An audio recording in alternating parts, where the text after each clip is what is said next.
डोंबिवलीमधील boiler स्फोटात मृतांचा आकडा 11वर. मालक मालती मेहता आणि मलय मेहता दोघांवर सदोष मनुष्यवधाचा गुन्हा.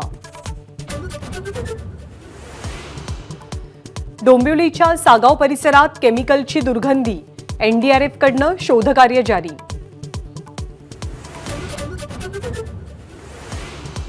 पुणे रॅश ड्रायव्हिंग प्रकरणी पुणे पोलिसांचीही चौकशी होणार. तर अपघात झाला तेव्हा गाडीमध्ये असलेल्या 2 मित्रांची सुद्धा चौकशी.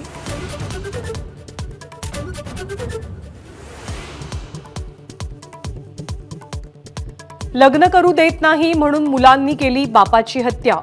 संभाजीनगर शहराजवळच्या वडगाव कोल्हाटी जवळची घटना. लातूर एपीएमसी मध्ये भाज्यांचे दर दुपटीनं वाढले. उष्मा वाढल्यानं भाज्यांचं मोठं नुकसान. 10वी-12वीच्या परीक्षांमधनं श्रेणी विषय अखेर हद्दपार. आता प्रत्येक विषयाचं मूल्यमापन गुणांकन पद्धतीनं होणार.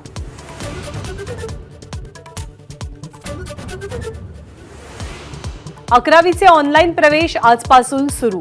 प्रवेशासाठी यंदा 3 नियमित फेऱ्या आणि 2 विशेष फेऱ्या.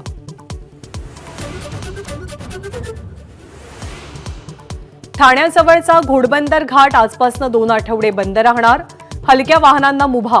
अवजड वाहनं मात्र अंजूर फाट्यामार्गे वळवणार.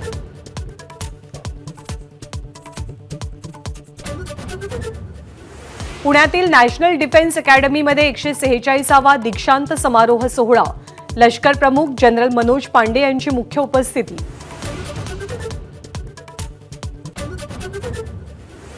ज्येष्ठ अभिनेते अशोक सराफ आणि रोहिणी हट्टंगडी यांना अखिल भारतीय मराठी नाट्य परिषदेचा जीवन गौरव पुरस्कार जाहीर. 14 जूनला मुंबईत पार पडणार सोहळा.